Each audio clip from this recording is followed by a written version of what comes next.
Magandang araw mga kasari-sari, kamusta na po ang inyong tindahan? Sana po ay pasulong lahat ha.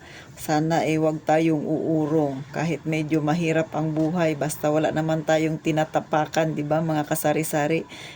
Tuloy lang ang laban ha. Kahit medyo minsan mahirap talaga yung pagtitinda, pero mas mainam na ito kaysa wala, 'di ba mga kasari? So ngayon, pag-uusapan natin, sa tingin ninyo ba alin ang mas magandang mamili, sa grocery store o sa panel?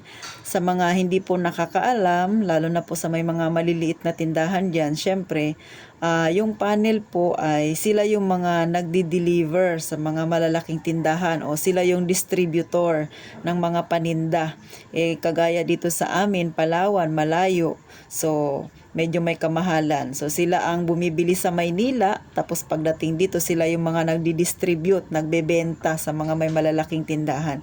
So sa palagay ninyo, saan mas maganda bumili? Sa panel ba o sa grocery store? Syempre, unahin muna natin yung sa panel. Ano ba ang kainaman kung sa panel ka bibili? Syempre una, mas mura sila. 'Di ba? Kasi nga syempre sila yung distributor dito sa amin, mas mura ng kaunti, bagamat piso lang naman ang lamang ng grocery store sa kanila. Sa pangalawa, hindi ka mapapagod na pumunta pa o maglalaan ka pa ng oras kasi sila na mismo ang lalapit sa iyo. Sila na magdi-deliver, sila na magdadala ng product na in-order mo. So yun ang kaibahan. Kumbaga hindi ka na mapapagod, 'di ba? Yung oras mo talagang doon na lang sa tindahan mo. Kung kagaya sa akin na mag-isa lang ako sa tindahan, hindi ko na kailangang magsara ng tindahan para mamili kasi nga sila na mismo ang pupunta sa tindahan mo. Syempre, sunod. So, hindi mo na kailangang mamasahe. 'Di ba? So, bawas pa yan sa magiging gastos mo. Walang pamasahe, 'di ba? Sunod, syempre, pahinga-pahinga ka na lang, 'di ba? Kasi kung ikaw pa yung pupunta sa grocery store, nako, marami kang gagawin. Preparation mo pa lang bago umalis ng bahay, 'di ba? So, ganon. Kaya, medyo pag sa panel ka bibili, medyo relax ang buhay mo. So, ganon. Kaya lang, may kaya naman. Syempre, dahil hindi ka naman pwedeng bumili sa panel ng paisa-isa. Kailangan doon pag bumili ka maramihan. So, kailangan mo nang malaki ang iyong pera o ang iyong kapital o puhunan. So, kailangan mo nang ganun kalaking halaga. So, hindi katulad ng sa grocery ka bibili. Eto naman, 'di ba? Ang kagandahan, pag sa grocery ka naman bibili, kahit maliit lang ang iyong pera, pwede mong i-budget. 'Di ba? Pwede mong bilhin lahat kasi nga pwede kang bumili doon ng paisa-isa, kahit pailan-ilan lang. Kaya lang kabaliktaran naman kung sa panel, 'di ba? Kung sa panel mas mura, sa kanila mas mahal ng kaunti. 'Di ba? Tapos ikaw mismo ang pupunta doon sa grocery store. Pangalawa, mamamasahe ka, 'di ba?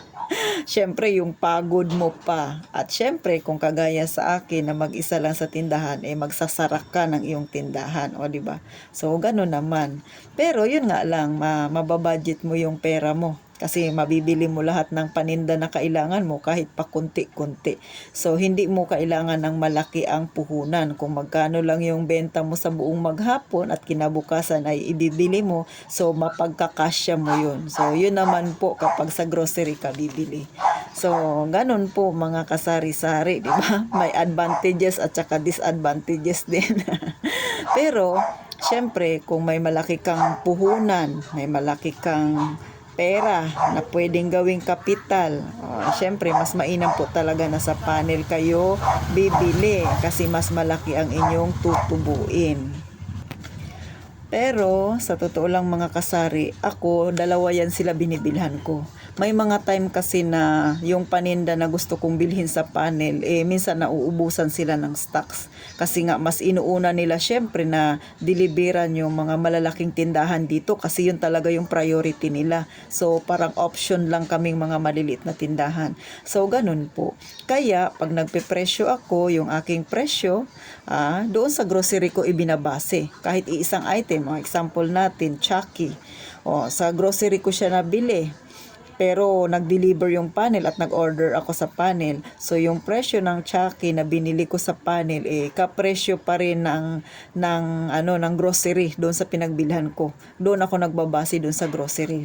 Kasi nga alangan naman iisang item magkaiba sila ng presyo, 'di ba? Dahil magkaiba sila ng binilhan ko. Syempre doon pa rin ako sa grocery store magbabase. So kayo ba? Paano ba kayo magpresyo kung ganyan senaryo ang nangyayari sa inyo, 'di ba? Pero okay lang naman. Kaya nga, 'di ba sabi ko nga mas mainam kung sa panel kayo bibili kasi mas malaki ang tutubuin ninyo kasi yung inyong presyo ay nakabase pa rin sa grocery store. Kasi hindi sa lahat ng pagkakataon ay meron kang mabibili sa panel, 'di ba? Minsan nauubusan talaga sila. Ganun po mga kasari. So, paano mga kasari? Sana po ay mayroon kayong natutunan na sa aking mga tips sa inyo. At saka syempre, mainam din talaga natin na talakayin ito para yung ibang mga kagaya ko na may malit na tindahan, alam kung saan mas magandang bumili. Pero sa ngayon, dahil maliit pa yung kanilang mga kapital, tiyaga-tiyaga na muna sa grocery store. Pasasaan ba't lalaki din yan ang inyong puhunan? So, ganun po mga kasari ha. So, wag lang tayong mawala ng pag-asa. Syempre, higit sa lahat, ipag-pray din natin ang ating tindahan. Ganun po. So, salamat po sa inyong panunood. Sana'y huwag kayong magsawa na suportahan ng aking maliit na channel. At sana po pasubscribe naman po para kung may bago akong i-upload, may notify kayo kaagad ni YouTube. Tsaka pasensya na po sa ingay na naririnig ninyo kasi yung aking tindahan ay sa harapan talaga ng kalsada. So maraming mga sasakyan ang mga dumadaan ha. So maraming salamat ulit at mag-iingat po tayong palagi.